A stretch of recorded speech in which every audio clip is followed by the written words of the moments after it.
নমস্কার বন্ধুরা, আজকে আমি বানাবো ঝিঙা আলু দিয়ে নিরামিষ তরকারি রেসিপি। বন্ধুরা, রেসিপিটা শুরু থেকে শেষ পর্যন্ত দেখতে থাকুন, আপনাদের খুবই ভালো লাগবে। তো এই দেখুন বন্ধুরা, এখানে আমি নিয়েছি বড় সাইজের একটা ঝিঙা আর নিয়েছি বন্ধুরা দুটো আলু। তো চলুন বন্ধুরা সবজিগুলো কেটে নিয়ে আসি। তো এই দেখুন বন্ধুরা, সবজিগুলো আমি কেটে পরিষ্কার করে ধুয়ে নিয়েছি। আর এই যে দেখুন বন্ধুরা, ঝিঙাটা আমি এরকম টুকরো টুকরো করে কেটেছি। আলুটাও বন্ধুরা আমি একই রকম করে কেটেছি। এই যে দেখুন বন্ধুরা। তো চলুন তাহলে বন্ধুরা এখন রান্নাটা করে নিই। কড়াইটা আমাদের গরম হয়ে গেছে। কড়াইয়ে আমি দিয়ে দিচ্ছি পরিমাণ মতো সয়াবিন তেল। তেল গরম হয়ে গেছে, দিয়ে দিচ্ছি অল্প একটু জিরা।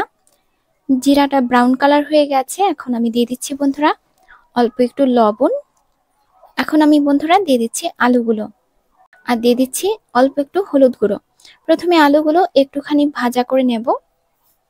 বন্ধুরা, ঝিঙের এই তরকারিটা দিয়ে অনেক ভাত খাওয়া যায়, মুখে অনেক রুচি আসে।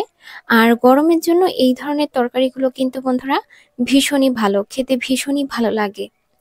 তো এই দেখুন বন্ধুরা, আমি আলুগুলো লাল লাল করে ভেজে নিয়েছি। আর আলুটা এতটাই ভালো যে আলুগুলো ভাজতে ভাজতেই সেদ্ধ হয়ে গেছে। তো বন্ধুরা, এখন আমি দিয়ে দিলাম ঝিঙাগুলো আর দিয়ে দিলাম বন্ধুরা 5-6টা চেরা কাঁচা লঙ্কা, পরিমাণ মতো লবণ, আর দিয়ে দিচ্ছি বন্ধুরা পরিমাণ মতো হলুদ গুঁড়ো, অল্প একটু জিরে ধনিয়ার গুঁড়ো, আর দিয়ে দিলাম অল্প একটু লাল লঙ্কার গুঁড়ো। এখন আমি সবজিটাকে ভালো করে নাড়াচাড়া করে নিয়ে সবজিটা একটু কিছুক্ষণের জন্য ঢাকা দিয়ে দেব। বেশিক্ষণ ঢাকা দিয়ে রাখবেন না বন্ধুরা, সবজিটা একটু কিছুক্ষণ ঢাকা দিয়ে রেখেই ঢাকনাটা নামিয়ে নেবেন।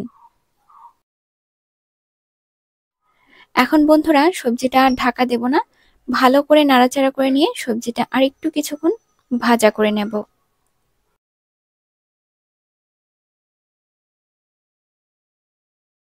কয়েকটা আলু বন্ধুরা একটুখানি গলিয়ে দিচ্ছি।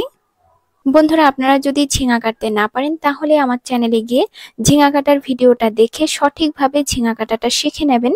বন্ধুরা, সবজি রান্না করার আগে সঠিকভাবে সবজি কাটা শেখাটা কিন্তু খুবই জরুরি। তো বন্ধুরা, সবজিটা আমার ভাজা হয়ে গেছে।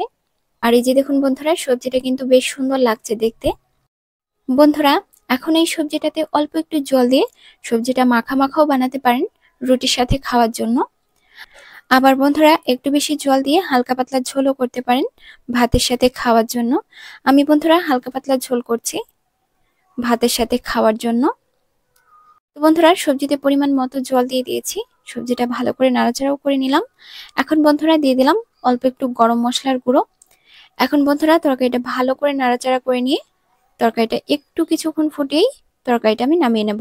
আর দেখুন বন্ধুরা, ঝিঙাগুলো কত সুন্দর সবুজ সবুজ আছে। বন্ধুরা, ঝিঙা আলুর হালকা পাতলা ঝোল আমার হয়ে গেছে, এখন আমি তরকারিটা নামিয়ে নেব। আর এই যে দেখুন বন্ধুরা, ঝিঙাটা কত সুন্দর সেদ্ধ হয়ে গেছে। তো বন্ধুরা, আমার কাছ থেকে এমনই সুন্দর সুন্দর রান্নাবান্না শিখতে আমার চ্যানেলটিকে এক্ষুনি সাবস্ক্রাইব করে রাখুন, লাইক করুন, বেশি বেশি করে শেয়ার করুন। আর তরকারিটা আপনাদের কাছে কেমন লাগলো কমেন্ট করে জানান। তো বন্ধুরা, ভালো থাকবেন সবাই। নমস্কার।